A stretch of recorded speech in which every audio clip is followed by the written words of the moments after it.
Bapak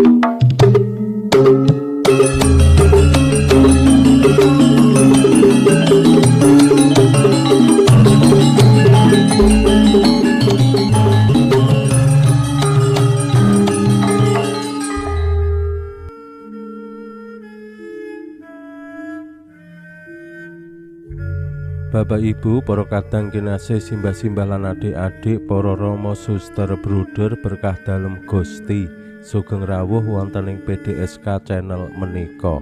Kados pundi kabar panjenengan? Mugi-mugi bagas kasarasan kesehatan kawilujengan tansah mengku kula panjenengan sami anggenipun nglampahi gesang ing dinten menika. Lan mugi-mugi lumantar panglimbang basa Jawi waosan Injil kula panjenengan sansaya saged nggayuh iman kapitadosan ingkang leres lan mantep. Langkung-langkung anggenipun kula panjenengan sansaya pitados ing Gusti Yesus ingkang dados sumbering kawilujengan. Wonten ing gesang kula panjenengan mbangun iman kapitadosan menika kadangkala ya kandel tipis, jero cethek, amba ciut lan sak panunggalane. Wonten dinamika ingkang kadangkala mempengaruhi anggenipun kula panjenengan pitados ing Gusti. Rikala semanten Gusti Yesus makarya lan martosaken kawilujengan menika nggih anggenipun tiang-tiang nampi, wonten sing pitados saestu, wonten sing tasih mangu-mangu, ninggih wonten sing nolak. Pakaryan dalem Gusti lan rawuh dalem Gusti menika tetep boten meksa tumraping tiyang kudu nampa panjenengane. Mila iman kapitadosan ingkang kula panjenengan gegulang menika nggih kanthi kamardikan, boten peksan. Lan anggenipun kula panjenengan ngayati utawi gegesang iman kapitadosan nggih kanthi mardika. Ampun ngantos anggone ngayati iman menika ya kepeksa. Nah menika sing tumrap kula mboten pas. Umpamane kemawon arep sembayang dipeksa utawa dijiat-jiat karo wong tuwa, arep nang gereja we dedak diseneni karo simbok utawa bapak, utawi para suami mung dijak pertemuan pepanggihan lingkungan we dedak padusik karo kenggarwa. Nah menika ngayati iman sing dipeksa. Padahal Gusti Yesus anggenipun rawuh lan makarya menika mboten meksa tiyang kudu nampa, namung tiang-tiang sing kanthi kamardikan nampi lan pitados ing panjenengane sing bakal estu tepung kalian Gusti Yesus. Lan lumantar waosan Injil dinten menika kula panjenengan kaparingan pitedah kados pundi gegambaran tiang sing estu pitados ing panjenengane mila lajeng nggih ngupadi mbok angel, mbok ora gampang, mbok alangane kuwi akeh, tiang lajeng tetep nerabas sedaya pepalang supados saged tepung kalian Gusti. Nah kados pundi cariyosipun? Monggo kita pirengaken sabda dalem Gusti ing dinten menika lan kita wiwiti kanthi sembayang sawetawis. Konjo ing asma dalem Yang Rama saha Yang Putra tuwin Yang Roh Suci. Amin.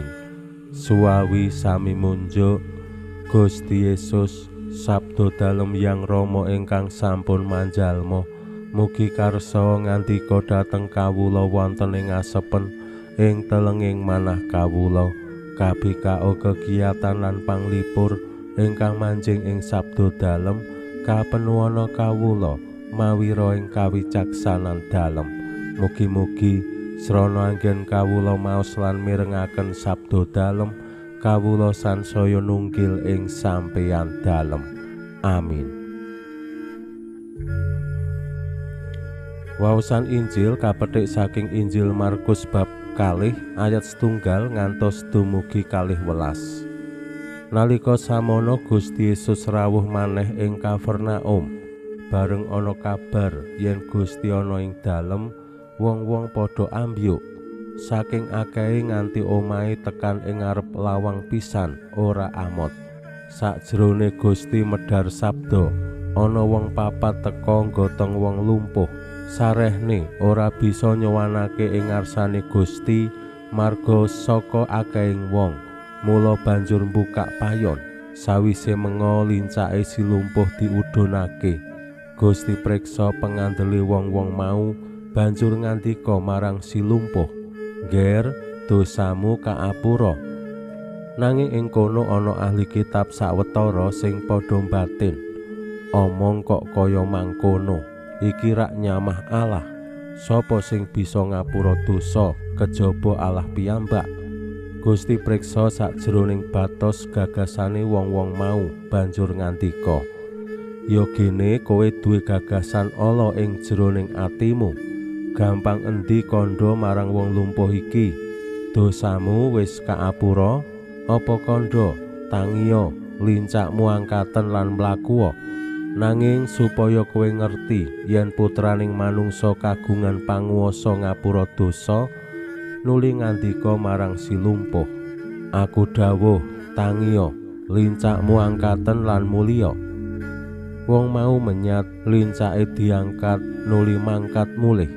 Diingetake wong sak pirang-pirang sing padha cingak lan banjur mulyakake Allah aloke.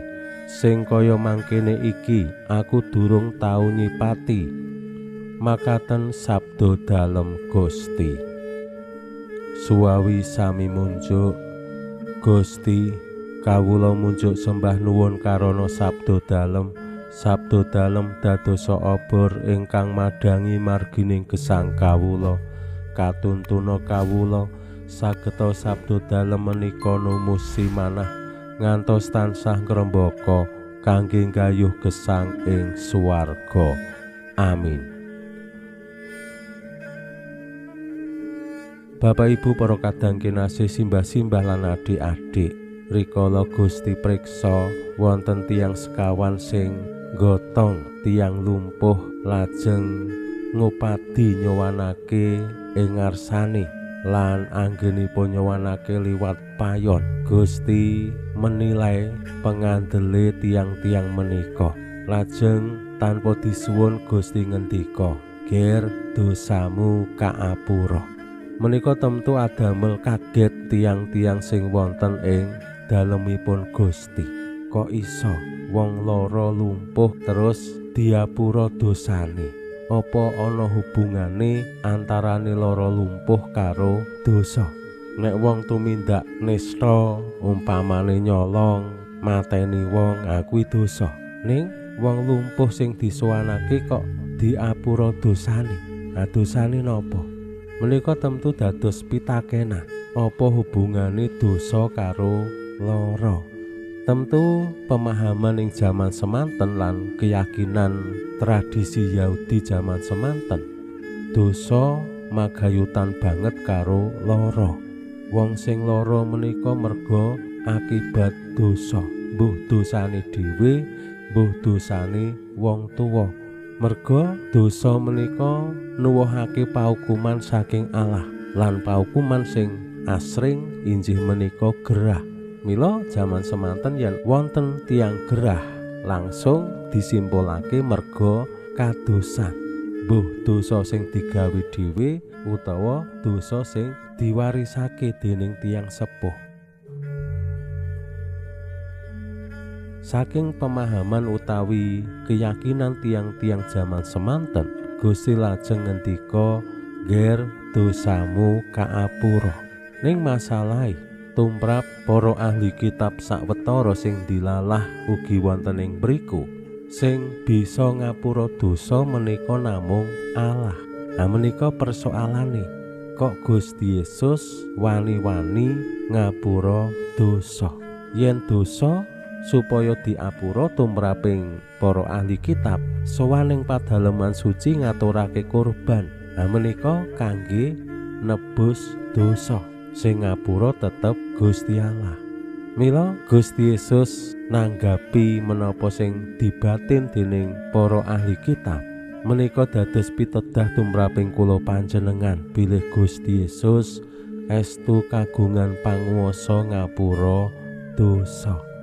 Nanging supaya kowe ngerti yen putraning manungsa kagungan panguwasa ngapura dosa, nuli ngandika marang si lumpuh. Nah menika pitedah dalem Gusti bilih Gusti Yesus kagungan panguwasa ngapura dosa. Lan boten namung ngapura dosa, Gusti Yesus ugi nglebur nebus sedaya dosa-dosa sadonya lumantar salib dalem. Gusti kersa nanggel sedaya akibat dosa sing awake dhewe gawe, sing umat manungsa gawe kanthi sangsara seda wonten ing pamentangan. Mugi-mugi kula panjenengan sami kanthi pitados sing Gusti, kanthi pasrah sumendhe marang Gusti, kula panjenengan sansaya wantun bangun gesang suci tebih saking sedaya dosa. Pinuji Allah sakmenika sarta ing salami-laminipun. Salam sehat, salam bahagia, salam katentreman. Lan mugi-mugi lumantar panglimbang dinten menika kula panjenengan tansah jinangkung ing berkah dalem Gusti ingkang Maha Kuwasa, Hyang Rama saha Hyang Putra tuwin Hyang Roh Suci. Amin.